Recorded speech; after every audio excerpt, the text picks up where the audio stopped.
Here's that. And give me just a moment.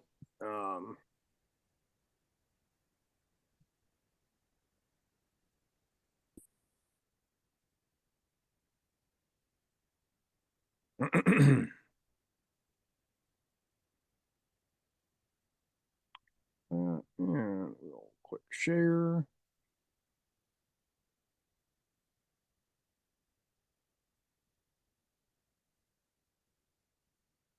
Did you get my share request? Yep. Okay. All right. Are we ready? Can you see Yep. it? Don't see your briefing. You don't? Okay. Nope. Hold on a second.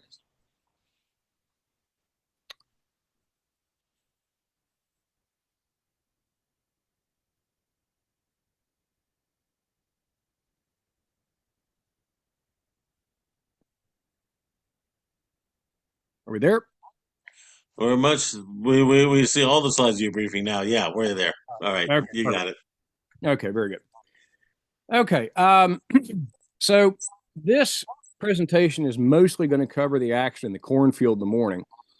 And I really looked at this and thought, especially after the battlefield tour, how could I divide this up and make it more meaningful? So I think I'm going to divide the morning's fighting up until about noon or 1 o'clock into 2 or 3 presentations.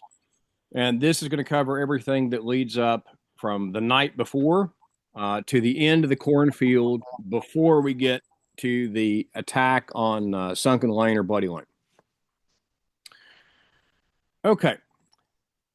So what does it look like on the night of September 16th, 1862? Harper's Ferry has fallen. We know that. That's quite a blow for the Union simply because they lose a lot of troops for really not much of a fight. I mean, they capitulate without a whole lot of effort. It's not much of a, and realistically, holding Harper's Ferry in a lot of ways wasn't particularly vital.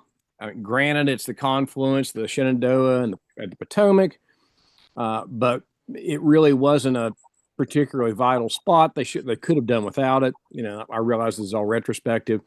McClellan had actually been insisting for quite some time that they release the Harper's Ferry garrison to him, which could have made a difference. We don't know retroactively, but it could have. Lee has just been defeated at South Mountain, and he's withdrawn to the Antietam Creek area outside of Sharpsburg. Now, this is a withdrawal, but it's not a strategic retreat. So he's not even trying at this point to get back over the Potomac. Instead, what Lee is doing is making the decision to bring the rest of his army up from Harper's Ferry. Lee doesn't have really the intention at this point to leave, to depart, to go back to Virginia and regroup and try it again. What we'll get to at the very last presentation really is kind of looking at the reports that both McClellan and Lee presented and some other people presented after Antietam. And what we'll see is that the entire time that Lee is fighting here, he really doesn't have the intent to leave. Even after Antietam, even after he crosses back over the Potomac and goes back into Virginia, within a week or so, he's already anxious to come back. So Lee's entire intention the entire time he's here is to stay and fight. McClellan has to make a decision. And McClellan has to decide whether or not he's going to basically pursue Lee actively and attack Lee and his army, the Army of Northern Virginia, and try to defeat them and destroy them, drive them back into Virginia, or crush them somewhere in Maryland. Now, he's just come off the victory at South Mountain, and he doesn't have any intention of letting Lee continue his invasion of the North, but he has to decide exactly how he's going to kind of tackle this. Okay. His intelligence is okay, but not great.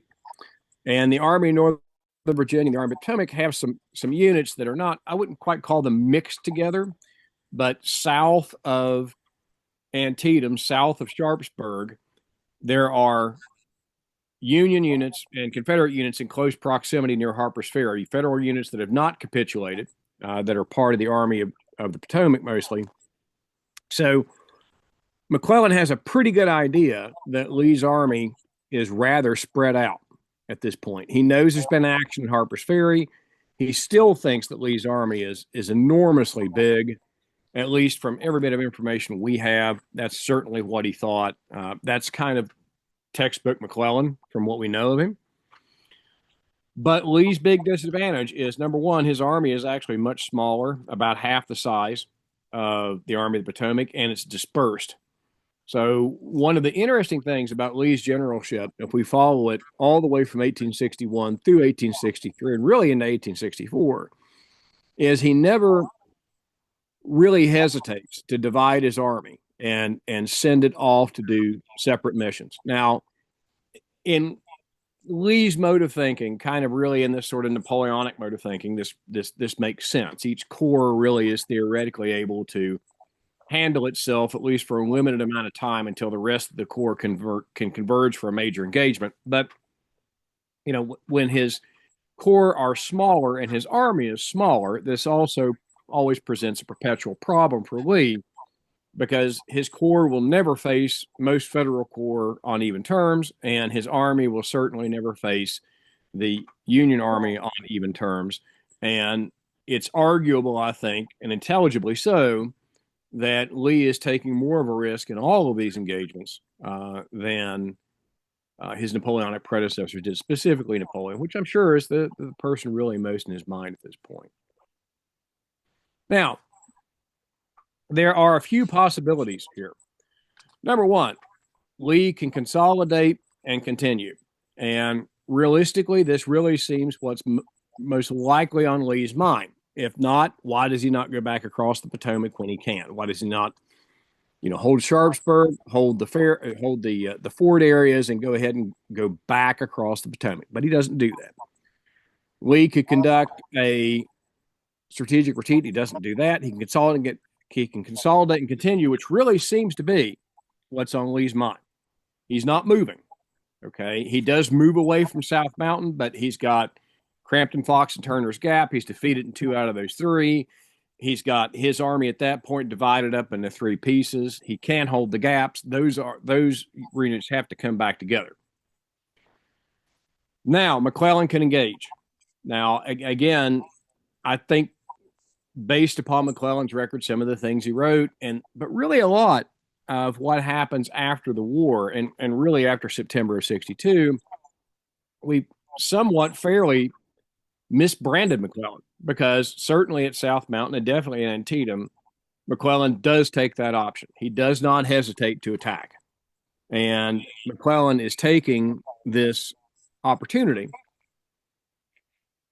to A, block Lee's invasion in the north, and B, do his best really to make the most out of this and possibly either decisively defeat or destroy the Army of Northern Virginia. Now, I love personally going to battlefields and actually seeing them. I don't think there is any substitute for that. Actually walking the ground and seeing the terrain and understanding who was where and why, and getting a chance to see what many of these people were thinking is frankly irreplaceable. It makes the battles always make more sense, whether or not it makes the plans make more sense, or it gives you the opportunity to kind of question what their thought processes are. If you have the same information they did, which I think is key, really getting a close-up view of the topography of any battlefield makes a big difference. Now, if we look at where Lee is setting on the night of 16th September 1862, he's setting basically across Hagerstown Pike. This is coming up from the road that goes from Shepherdstown. There's a crossing there at the Potomac. It goes into Sharpsburg, and from Sharpsburg, it goes north into Hagerstown. It's still labeled as Hagerstown Pike around the battlefield. It's Church Street, I think, in Sharpsburg is the turn that you make to go on the Hagerstown Pike. To the east of the Antietam battlefield, what you have is Antietam Creek. And Antietam Creek is not particularly robust. If you get a chance to see it anytime this fall, the water level is low. But the one thing that's really apparent about not all of Antietam Creek, but parts of it, including what we'll get to later on, the Burnside Bridge during the battle, is that it's not so deep you can't walk across it. And it certainly isn't very fast flowing, maybe at flood stage, but during normal weather, it's not fast flowing at all. And it's not particularly deep. I mean, even accounting for the fact that the average Civil War soldier was shorter than we tend to be by a little bit, it still wouldn't have presented a problem at several places. And Lower Bridge, which is over the Antietam Creek, which became Burnside's Bridge, and Middle Bridge, will both end up being places that have kind of sharp fights during the course of the battle. But Lower Bridge, or Burnside's Bridge, as we now call it, will end up being the one that has the most conflict over it. And there are plenty of places, if you ever go to the battlefield, if you're at Burnside's Bridge during average rainfall during an average year, when the creek is flowing as it normally does, many people will kind of look at it and think, why didn't they walk across? But it does present something of a barrier. Crossing water is always somewhat problematic for an army. Especially, Antietam Creek's about 40 yards wide or so in a lot of the spots. It does present something of a barrier. It creates at least a minimal shield for Lee if he wants to operate on the western side of it. Portions of both Lee's and McClellan's army are trying to rejoin from the south. Now, not that much. McClellan doesn't have that much south of Sharpsburg. There's a tiny bit, but half of Lee's army almost is south of Sharpsburg, kind of coming back up from the area of Harper's Ferry. What McClellan needs to do, having decided upon not allowing Lee to go any further north, is hem him in. And that's exactly what he does. He actually does a quite good job of it. So by the night of the 16th, if we kind of use our mind's eye here a little bit, what you'll see is that McClellan has blocked the Hagerstown Pike to the north, and he has installed enough troops on the eastern side of Antietam Creek, actually close to Middle Bridge and Lower Bridge, or Middle Bridge and Burnside's Bridge to make it easier for our point of reference, that there is no way that realistically Lee, considering the size of force he has, regardless of how big McClellan thinks it is going to be able to make much of an advance to the north. So by midnight or so of the 16th, Lee could attack.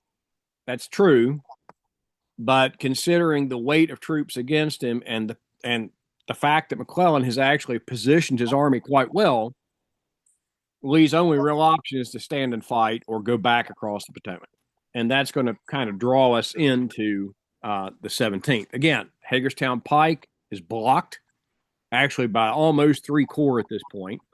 And the east side of Antietam Creek, which you can actually, maneuver up, there's a little bit of a road there, is also blocked.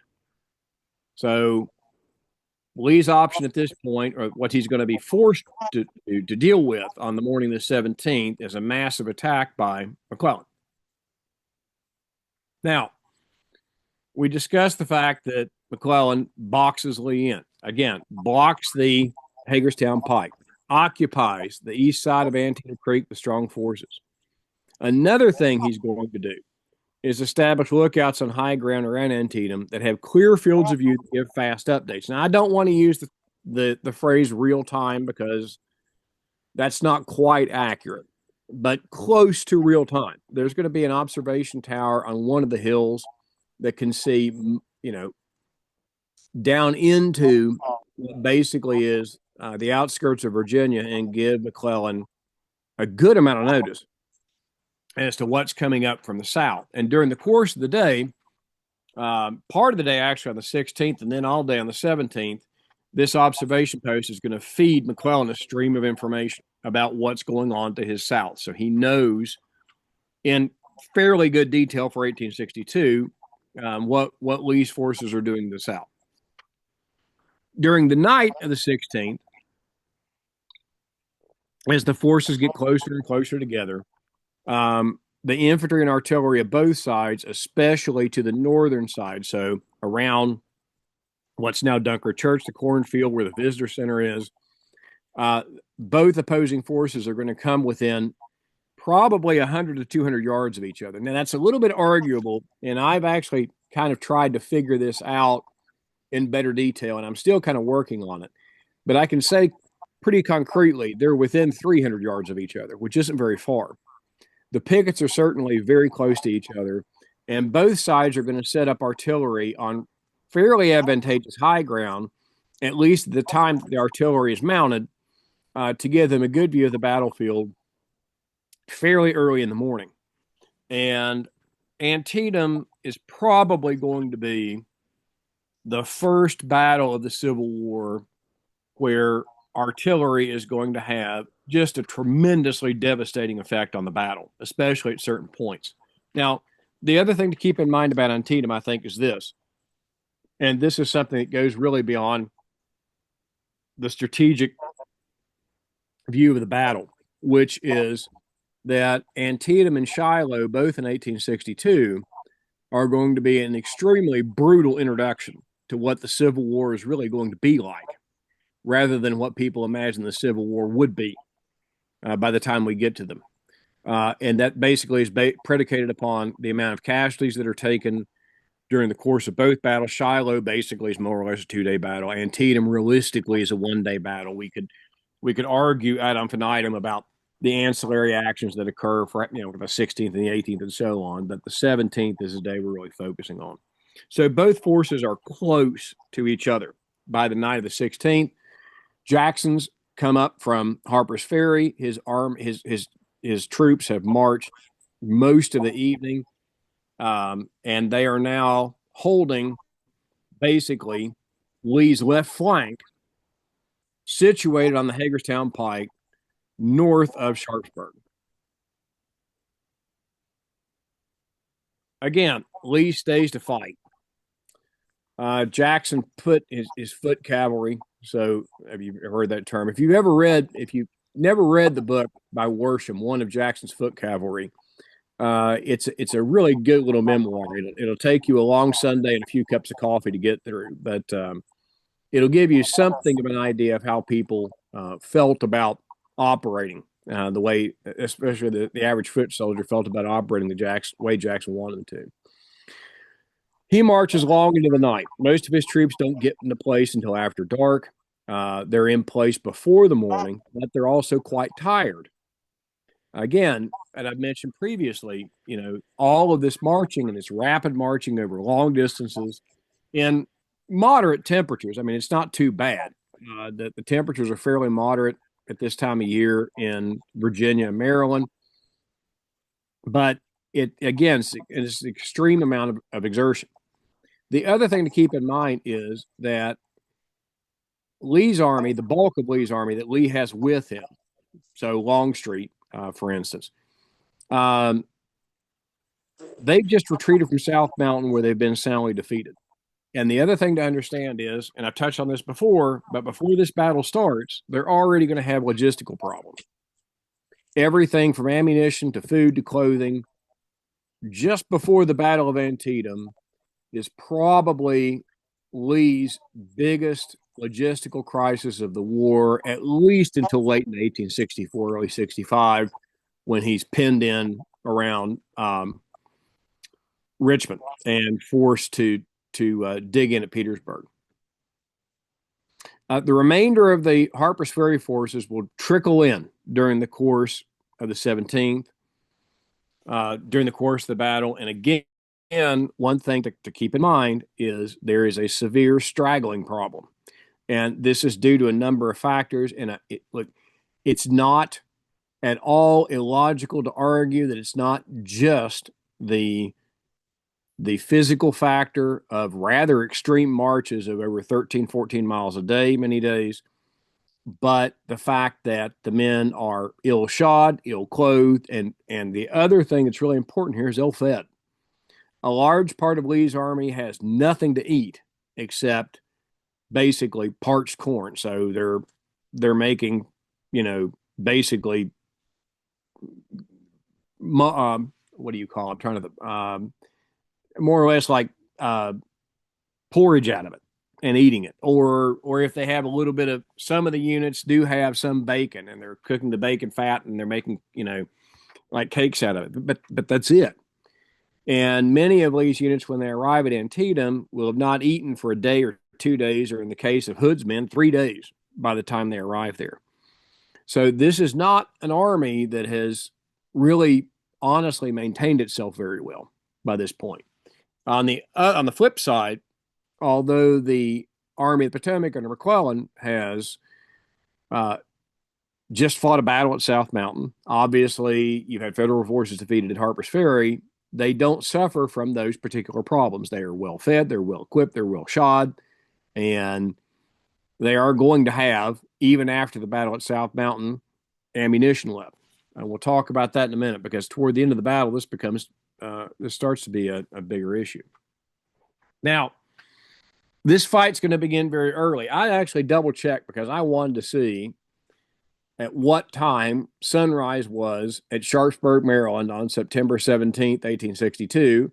And the information I found was that sunrise was at 5:30 a.m., which is exactly when most people most accounts actually start the battle kicking off. Now, one thing we do know is that the pickets were firing each other for some time before 5:30. Now, it's unclear exactly how long, but considering the very close proximity, and some accounts, some firsthand accounts that were written after the war, talk about either being able to hear or sometimes see, or actually stumbling way too close to the enemy positions, especially along the Hagerstown Pike. We know that both sides were quite close to one another, and it's not a wonder that the pickets are probably shooting at each other for an hour before the battle really gets underway. And again, some units in the dark are probably encamping pretty easily within eyesight of one another, and they just don't realize it. And this attack in the morning is going to kick off with the First Corps under Hooker.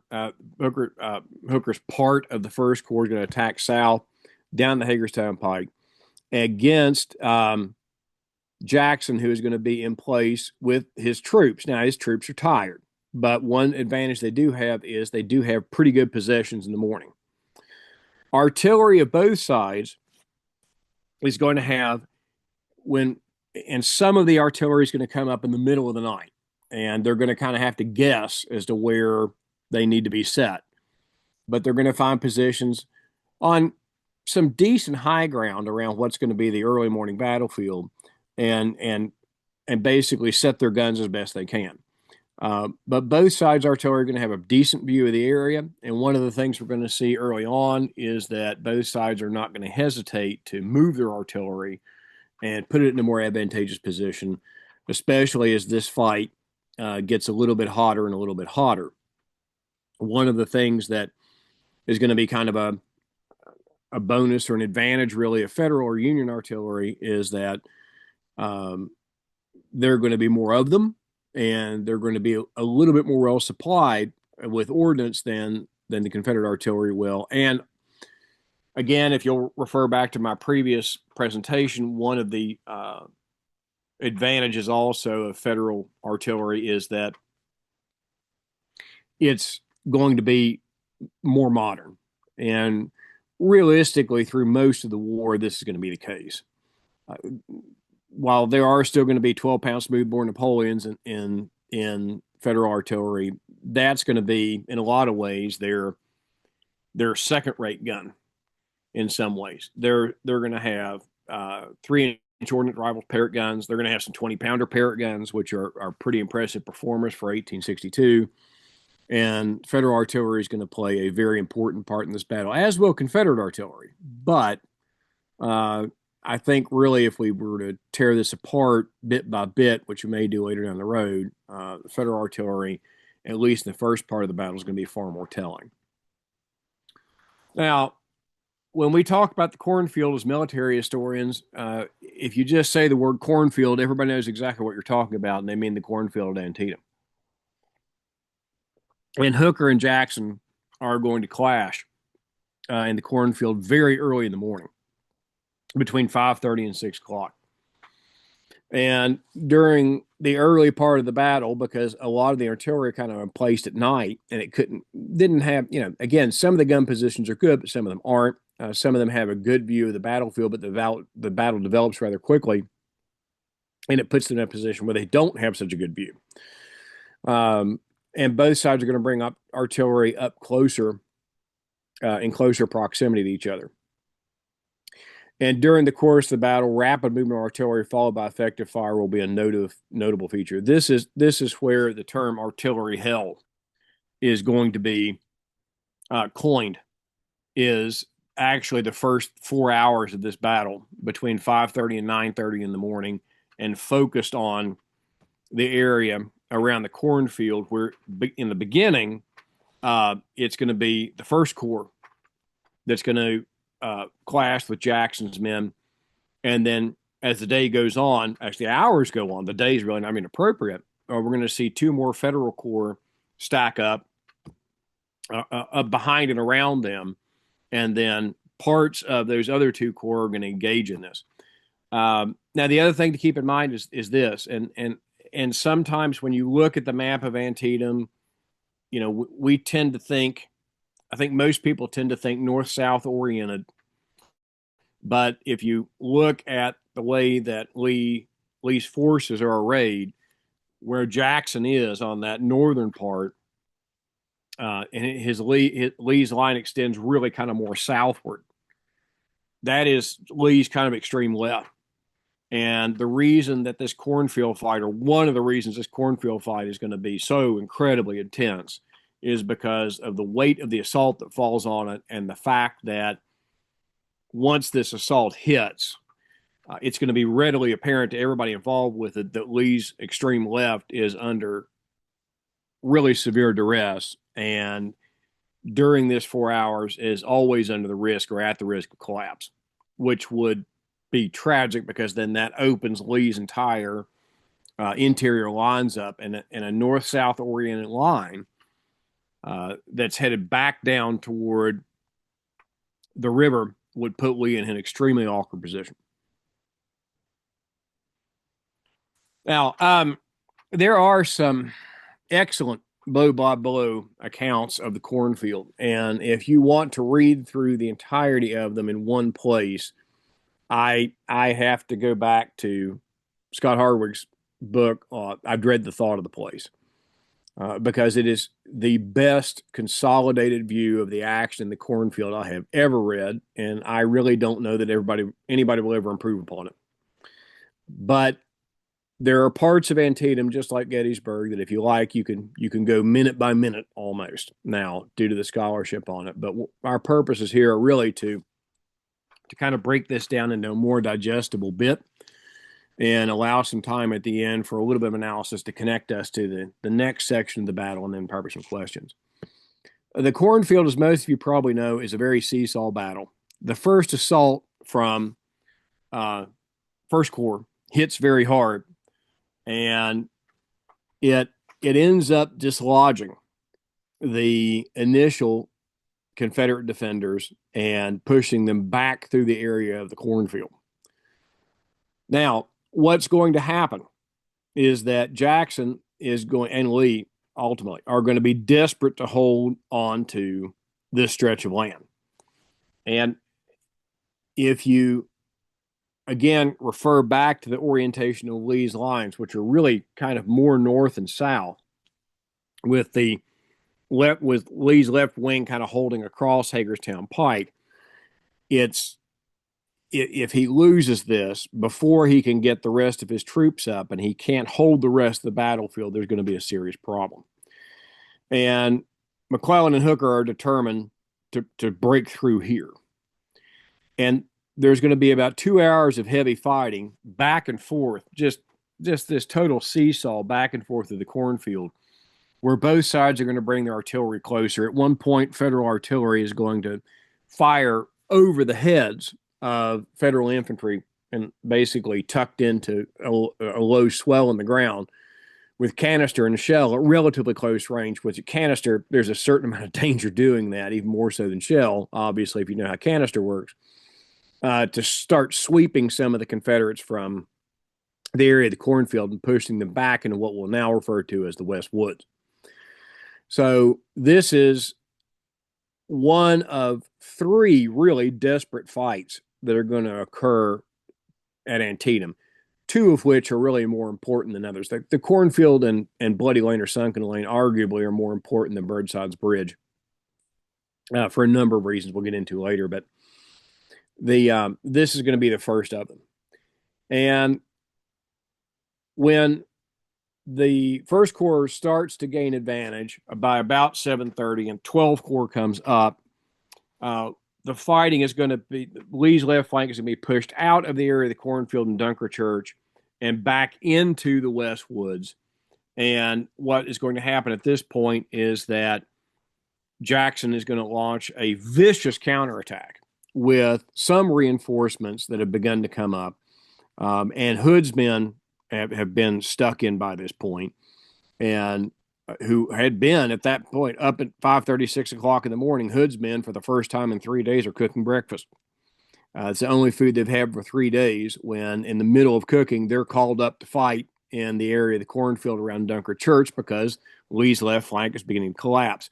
So what's going to happen with this area, and what perhaps deserves a little blow-by-blow later on in the other presentation, would be to watch as each side literally just feeds everything they have into the fighting around this area. The Union, the federal forces, out of a desperate attempt to break Lee's left flank and open up his interior lines, and Lee's forces under Jackson's command to do everything they can to hold the left flank until he can get the rest of his army up and hopefully find some way to either defeat McClellan or force him to stop his assault. And in addition to the 12th Corps arriving by about 7:30, the 2nd Corps, the biggest corps in the Federal Army at this point, a little over 20,000 men, which is enormous. It's almost half Lee's army, is beginning its approach by about 7:20. So the sound of the guns, more or less, are calling 3 corps of the Federal Army in to do their best to start to break Lee's left flank.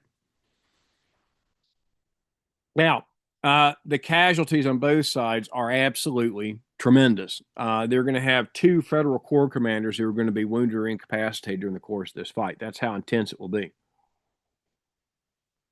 And this fight alone over the cornfield is going to draw an intense number of general officers. I mean, it's amazing how many times this happens during the course of the Civil War. But we think about places like Antietam and Gettysburg.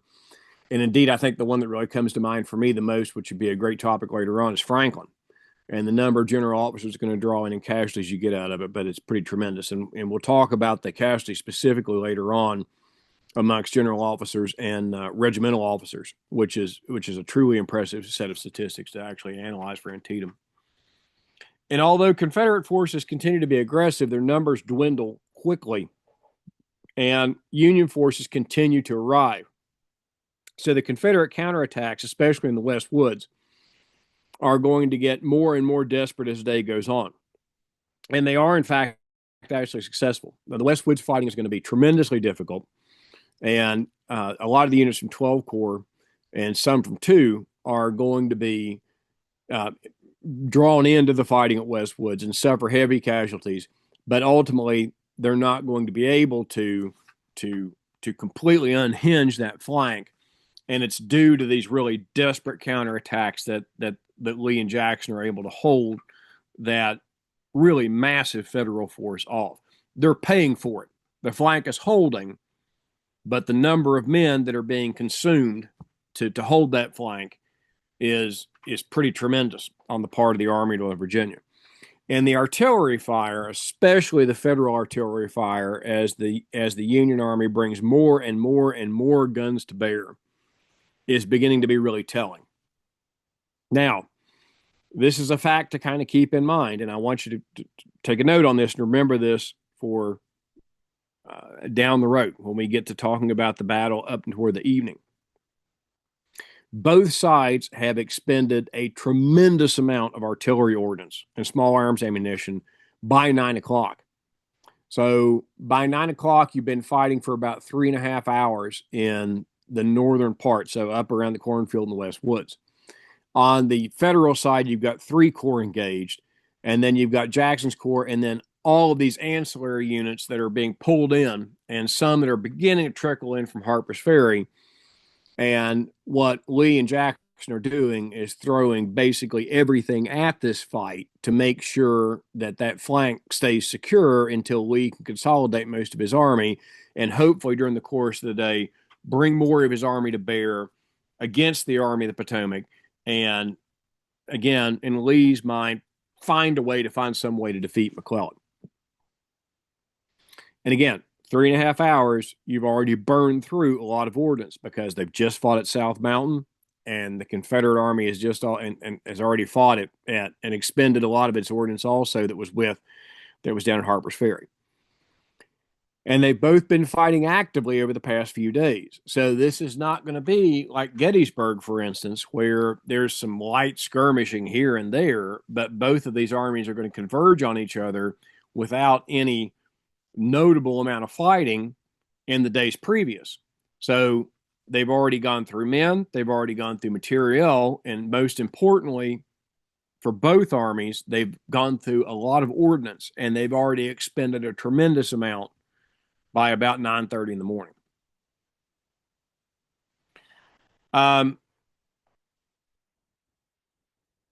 The area around the cornfield is certainly interesting, and it's certainly a harrowing place when you go visit it. We're looking at an area about 200 acres or so that most of this heavy fighting is going to occur on. And of course, really only about 3.5 hours. And with about 7 hours of fight to remain in this battle, both sides have lost 13,000 men in 3.5 hours. Now, this is only a part of the bloodiest day in American history, but it is a devastating part of it.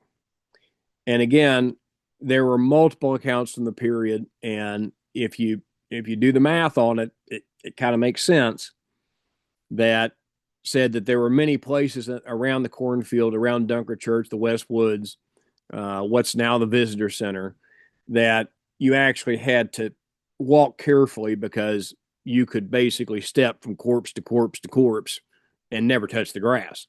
And for once, it's really not much of an exaggeration. One of the things that all of the units that are involved in this fighting are going to comment on as they're brought in to fight in and around the cornfield and around West Woods is how they're constantly fighting through bits and pieces of other units and having to pick their way through large numbers of wounded men or men trying to make their way back to aid or stragglers or deserters.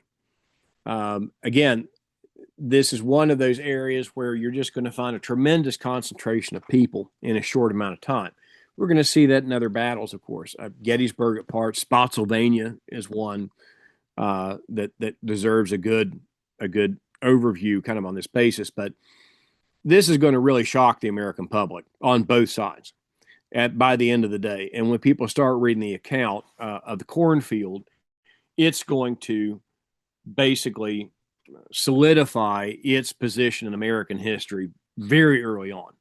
The cornfield will be synonymous with this tremendous amount of casualties and slaughter in the middle of the war, and it would already have an absolutely tremendous reputation. And the title of the book, by the way, I Dread the Thought of the Place by Hartwig. It's a quote that comes from Rufus Dawes. And Rufus Dawes is, part of the Iron Brigade. He's part of these Union Westerners that basically have a tremendous reputation through the war for hard fighting. And Rufus Dawes is the one who jots that feeling down. In all the campaigning that he did after that, the one place that really stuck out in his mind the most as being the worst of all of the battles he'd fought in by far was Antietam. Similar to that, what you'll find with a lot of the veterans of the Western campaigns who were at Shiloh is there are multiple accounts at the end of the war, after the war, of many veterans who fought there saying, of all the places that I fought after the war, Shiloh was by far the worst. And what you're seeing with both of these battles occurring within a few months of each other in 1862 is really a fundamental transformation of the war, not because it wasn't inevitably going to go that way. But this is the first time in 62 when the armies are really going to start to properly have at each other. And this toll, this casualty count that is going to just keep elevating as the war goes on. But again, to kind of give this some reference, this fight and these 13,000 casualties are going to be over no more than about 200 acres of land. And if you can envision that, if you go to the battlefield and see it, and just think about what 13,000 looks like, it's a pretty tremendous toll, especially considering this is only about 3.5 hours of fighting on just one part of the battlefield. They're the source. By the way, if you, again, I'll say this 1,000 times over, if you want to really understand this battle, Hartwig's books, To Antietam Creek and I Dread the Thought of the Place, are tremendous. I really recommend picking up a copy of Godfrey's book, The Maps of Antietam, because it makes a lot of this, if you read them kind of side by side with Hartwig books, it makes a lot of this very easy to understand.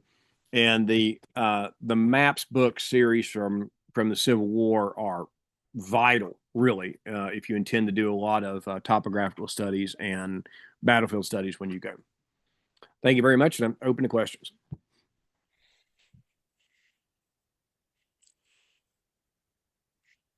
Well, just a comment. If you got 200 acres and 1,300 casualties, you're looking at more than 70 people per acre, 60 people per acre scattered about there. Yeah, well, it's 13,000 over 200 acres. Right, 13,000 over 200 comes out to about 60 people per acre, which Yeah, is a lot.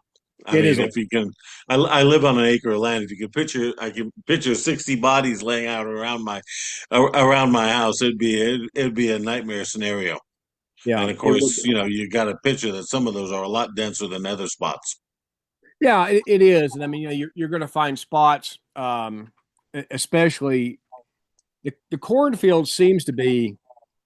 It's like a magnet, right? It's one of those little areas on a battlefield, and I could, there's a couple like Napoleonic Wars. You hear about this. There's a couple in other places, like the copse of trees at Gettysburg. It's a place that units can see. They can aim at it, right? They can use it as a reference point.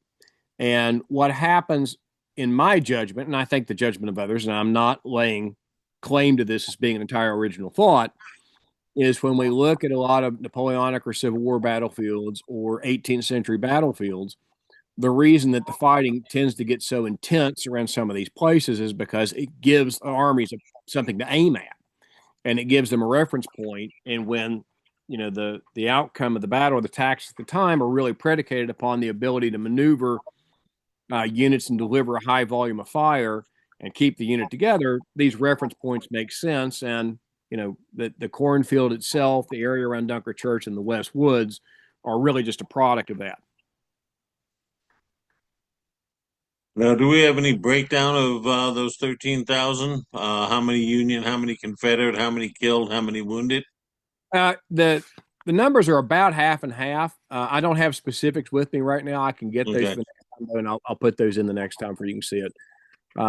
It's almost evenly split. But Okay. keep in mind too, the other thing is Lee's army is only about 50 to 55,000 men, depending on which source you want to read. At the most, at the beginning of this battle, it's scattered out all over the place, and McClellan has much closer to about 80,000 men, almost 2 to 1 with Lee. And if you count units that could have been drawn in from further back, probably close to twice Lee's size. Yeah. Okay, there's a discussion going on between Reed Bennett and Jim Dingman over the sources. Reed says, on Jamie's advice, I bought the Dread the Thought of the Place book, and at 1,000 pages with it all in, almost approaches my curse book. And then Jim Dingman recommends that he gets the first volume that Hartwick did, um, and also mentions that the Godfrey book is is good to accompany any book on Antietam. Yeah, those are my three recommendations. The old Jay Lubas wrote this years and years, decades ago now, but I tend to be a fan of Lubas, even though some of the information is a little dated. He actually wrote the U.S. Army Guide to The Antietam Battlefield. I think it's the title of the book. If you can find a copy of that, there's some great little nuggets in there too. It may seem a little dated, but he did a good job for the time. Yeah. Okay, got any questions, anyone? Yeah, I do. Yeah, thank you, Jamie. Thank Um, Now, everybody fights about the issue of the simultaneity of the uh, question of attacking Lee's army, which did not happen, as we know. And I'm just wondering where you come out on that with having read all this stuff afresh. Why did they stagger the core attacks? Why didn't they just overwhelm them at once? Well, number one, I think a lot of it has to do with coordination. I don't think it was entirely possible for them to do it. You look at also, well, the main effort's always going to be in the beginning that attack in the north on Lee's left flank. And there's going to be three corps committed to that. The group actually under Burnside over on the other side of Antietam Creek in the beginning of the day, they're not really, if you look back to the history of it, they're really not doing anything except acting as a blocking force early in the morning. They're going to be pushed into the fight as the fight starts to develop around Dunker Church and around the cornfield. What really seems to have happened with the way this battle seems to develop is that McClellan, his intent seems to have been to really just crush that left flank and roll really Lee up from the center and push him down toward Sharpsburg. Uh, McClellan's also cognizant of the fact that those troops are coming up from Harper's Ferry, and that's again kind of why Burnside's over there. So there is the possibility, of course, that you could have had simultaneous attacks, but if you read through kind of the early history of it, it doesn't seem that that was really McClellan's intent. That Lee's left was really his focus, and probably with good reason in the beginning to kind of pick the piece of the battlefield he really wanted to concentrate on, and then control the rest of it the best he could. But like every other battle in history, really, what your intent is when you start out and what things end up developing into are totally different. For Lee, it's probably fortuitous that he only has to deal with that one flank at one time because he's feeding everything he has into it for about 4 hours in the morning to hold that flank open, to keep that flank stable. But the other real kind of important part is that that piece over there where Burnside is, over on the other side of the creek, is really just engaged. And if you look at the history, they're really just engaged in holding that in the beginning. They're not really engaged in attacking that until the attack starts to develop in and around the cornfield.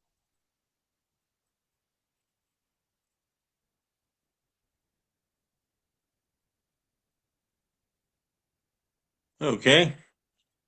Other questions?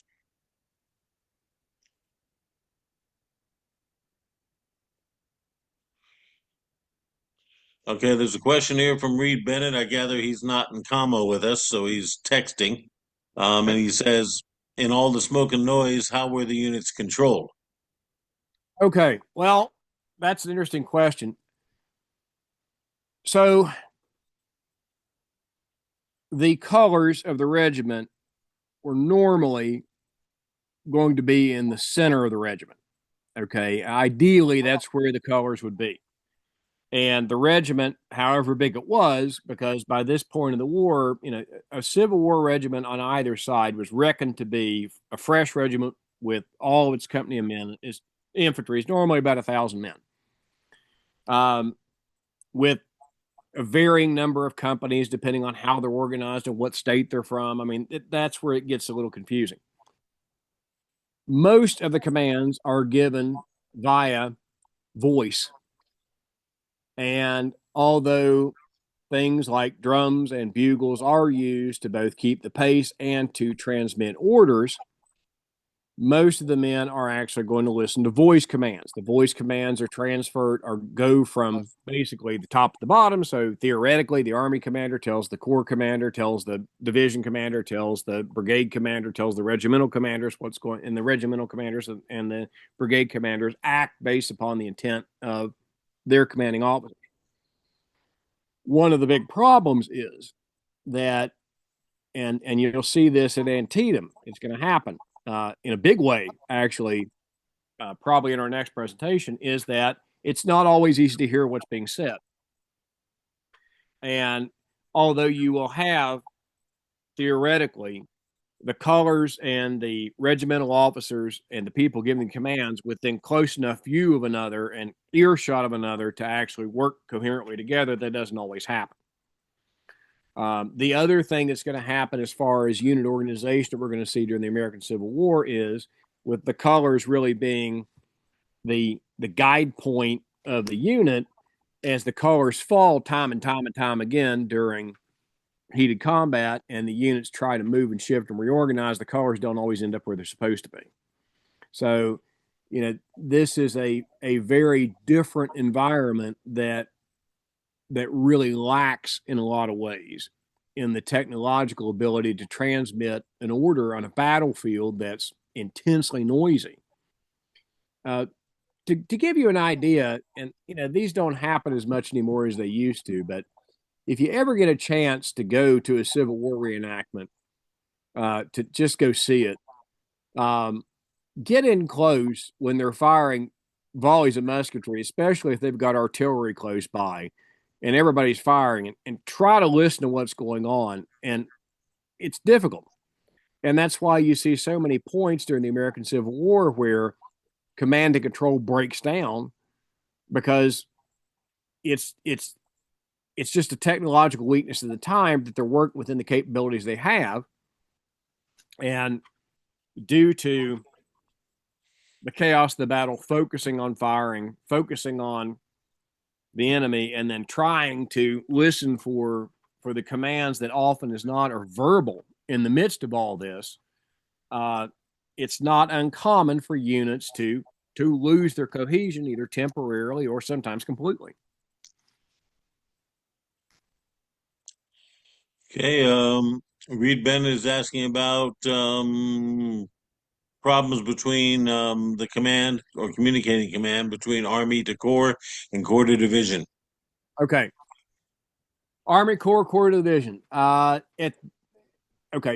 There is no wired communication at all at this point, much to say no wireless communication.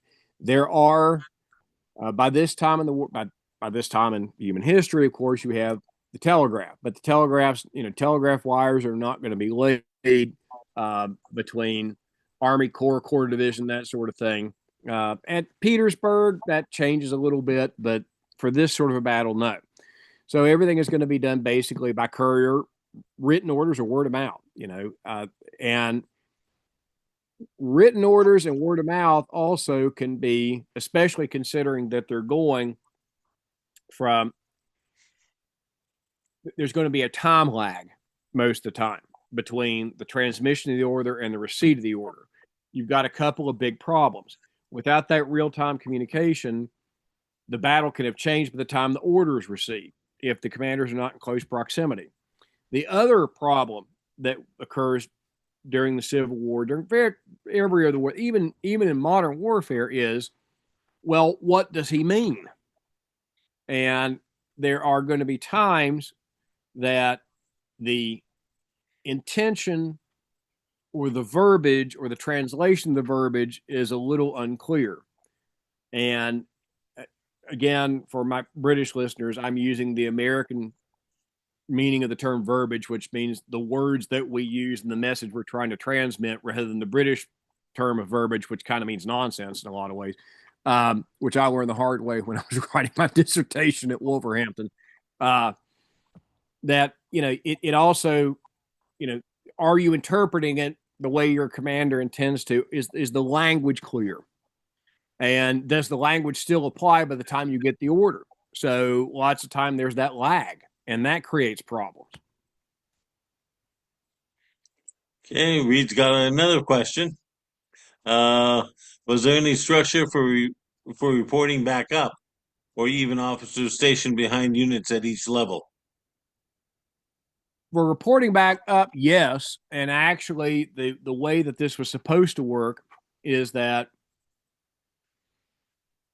officers from the regimental level, really on up, or even really would say arguably company level, are supposed to be reporting back to the best of their ability to keep higher command informed. But again, it's all the same thing. It's either by written command, which in the middle of a battle, if you're deployed with your division or your regiment or your company, the idea of actually writing a note is kind of hilarious, especially if you're in the middle of a fight. Normally, it's going to be verbal, and that's going to have to go back via courier or whatever up the chain as you go.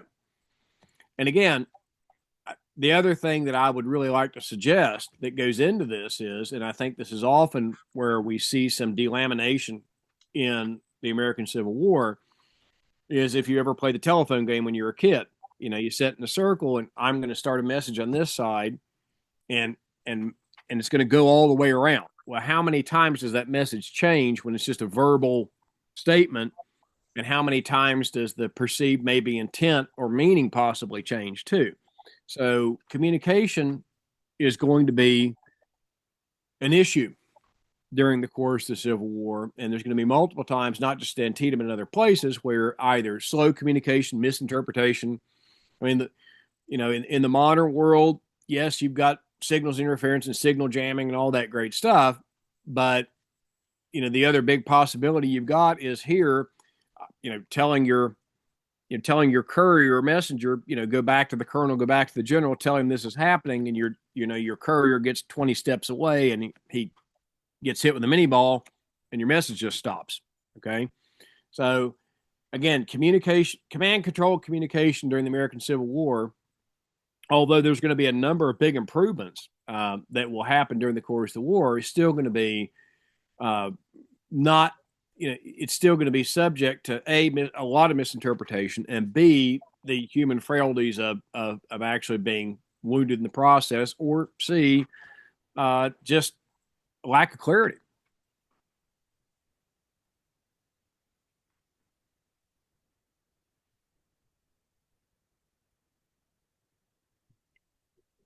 Another question from Reed. How are reserves handled in general and at Antietam? Well, in general, and this is a really broad question, so I don't want to go too broad on this, but in general, most of the time during most Civil War engagements, uh, the belligerents are going to have or going to go into this with the intent of keeping a reserve force handy for either a target of opportunity, or b a crisis point. Okay, so that doesn't vary much from the day. As far as their handling goes, you've also got to keep in mind the limitations of the period. If they're infantry, they're marching. Okay, if they're cavalry, they can get there faster. But again, the problem with cavalry is, by the time of the American Civil War, is that a lot of the utilitarian uses that you kind of saw in the Napoleonic Wars, for instance, only 50 years earlier, are not as prevalent as they used to be. So their use as, shock troops during the American Civil War for heavy cavalry charges, almost non-existent. Okay. So that cavalry reserve that are probably ingrained in a lot of these guys, that just can't be used in the same way.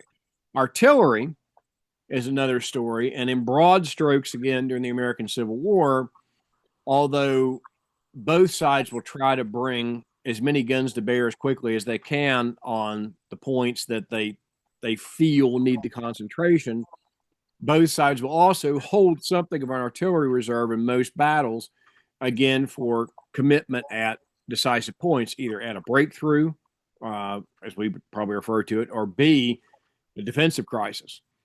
And, artillery is, devastating in both instances, but especially when you've got a In the mid 19th century, when you've got a crisis point, if you can move guns there quickly and you have canister, it fixes the problem. It tends to fix the problem pretty quickly if you can keep the guns safe. So again, a very broad strokes kind of answer, and I apologize for it not being more specific. But what you'll find is looking at the Civil War battlefield and many Civil War battles, modern thinking on reserves is somewhat similar to their thinking on reserves. Always hold something back if you can to use at the decisive point where you need to commit it to either A, plug a gap that's been created that you didn't expect or is threatening, or B, to reinforce a target of opportunity or a place that you're making progress. Okay.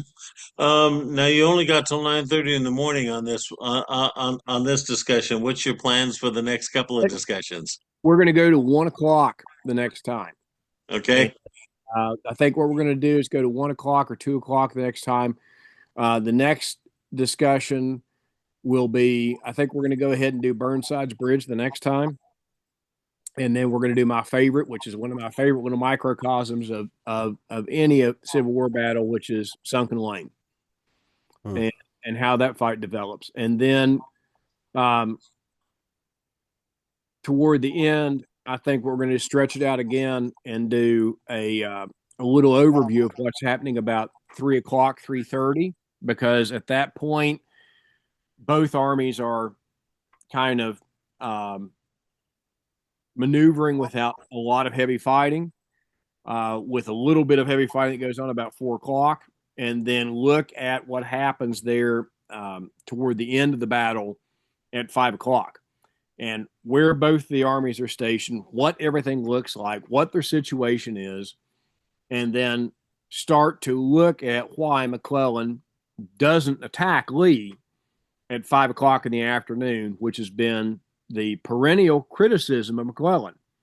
One of the primary criticisms of McClellan's generalship at Antietam is, why didn't he just keep attacking Lee and push him into the river, or back him up through Sharpsburg and push him into the Potomac and crush him right there? So, and I think there's some of the more recent scholarship has been very telling on this. And I think we got a chance at the battlefield tour the other day to point out some good reason for this, and I'll extrapolate upon that a little bit when we get to that. So I think I'm going to play with it a little bit, and I'll get back with you. But I think we're going to get at least 4 more out of this, if not 5, Okay. to give some good detail. Okay. Any other questions? Yeah, I had one. I've always thought that the casualty rates were so high and shocking, particularly when the left flank fighting starts. It just overwhelmed them.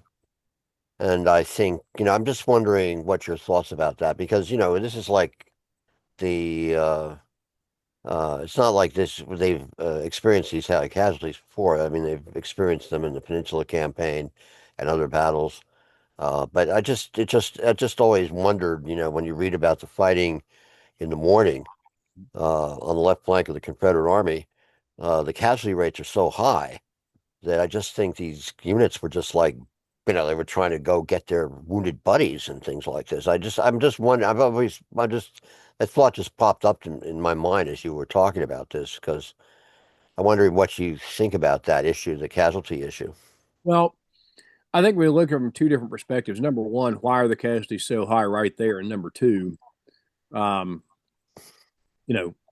what's causing them is the other thing. The casualties are so high at that point on Lee's left flank because Lee has to hold that flank. He has no option. Again, Lee's line is more oriented north and south, really, if you kind of look at it. Then, it's not really east-west. It's really kind of more north-south. And a big part of his army is still not with him. He has to hold that flank no matter what. McClellan seems to have a pretty good perception that and again, looking at the field, that if he can roll that flank up or push it out of the way, actually, is all he really has to do, then that opens up Lee's interior lines. what both sides do, because they really realize how important that spot is, the cornfield, uh, the church, West Woods, and then those areas look a little bit different now than they used to because of the amount of foliage that was there that's not, is they both know that if they can win that, they've got a good chance of winning the day. And what you see over the course of 3 hours is dozens of regiments on both sides are going to be shoveled in there. I mean, one after the other, right against each other, to try to, on Lee's side, maintain that flank, and on the Union side, crush it. And there is a sense on both sides of how important that is. The other thing, and this is what really plays into this, is that both sides, especially the Union Army, is going to bring up a tremendous amount of artillery and get them very close and start using it with pretty reckless abandon. And that area in the morning is going to be, starting at 5:30, is going to be surrounded on about three sides by artillery. So think about it, kind of think about it this way, and it's not a complete three side, but think about it kind of like so let's use a later battle to make it make sense. If we look at the horseshoe or the fishhook at Gettysburg, right? You've got about almost 180 degrees of coverage looking in on the area of the cornfield and Dunker Church, with artillery coming in from all those sides. I mean, it's just to use a term from another battlefield, it's just a slaughter pen. I mean, it's just, these men are clashing together over 200 acres of land, and there's fire pouring in from a 180-degree arc from artillery. And it's all because both sides really realize how important that battle is. And both sides are willing to sacrifice just about anything to maintain control of it. And yeah, you do get high casualties at places like 7 Days battles and Second Manassas and that sort of thing. But Shiloh and Antietam are different. The number of casualties in a very small amount of time is just tremendous. And over the relatively small amounts of land concerned, especially in Antietam, but even somewhat at Shiloh, and the focal points that are going to develop in these places, and Antietam, and again, that left flank, that area, Lee's left flank around that cornfield, around Dunker Church, around the West Woods. And the armies are just going to be drawn into it. And we're going to see the same thing really happen, not at Burnside's Bridge, which is an interesting fight, but we're going to see the same thing sort of happen down at Bloody Lane a little bit later in the day. Again, it's just a focal point, and because of the size of Lee's army and the composition of it, and the fact that it's incomplete, these are good targets for the Army of the Potomac in both instances, really. And since Lee has decided to stay and fight, there's this sense that they have to be either A, taken, or B, held. It's not like other battles where, well, we can give a little here, give a little there. It's not going to compromise the existence of the Army. What you're really looking at, I think, in both of these instances with Bloody Lane and with the cornfield, is that in both instances you're seeing a position that both armies realize is critical, and if either one of them collapses, it does mean victory. And in Lee's case, and he has to realize this by the middle of the day, by at least 1 or 2 o'clock, that if either of these goes too negatively against him and he can't keep control of his army, and what happens at the cornfield too, and I probably didn't emphasize this enough, is that on the Federal side and the Confederate side, these units are going to be hammered so hard that they're going to become disorganized on both sides and start to withdraw from the battlefield as the fresh units come up and actually work their way through them. And the amount of casualties they're going to take over such a short amount of time, as they're really kind of brought in about 3 waves between 5:30 and about 9 o'clock, is going to be so intense that that the units are going to be effectively, the units that are withdrawn and disorganized, they're going to take a long time to be able to consolidate and basically, I don't want to use the word rest, but basically, reassemble themselves to be useful again. You're going to have both on the federal side and the Confederate side, a large mass of disorganized men beginning about 7:30 or so, 7:30 or so, that are going to start trickling back towards both sides, and kind of tag team and more or less, for lack of a better way to put it, bring the other units in. And it if you really have a grasp of how things are working in the Civil War, it's amazing to think that you're going to damage so many units so quickly, that they're not even going to be able to withdraw in good order, and it's going to take it's going to take a considerable amount of time to just get those units put back together, because there's this giant mass of men that's moving back in both directions from the battlefield, so the fresh reinforcements can come in.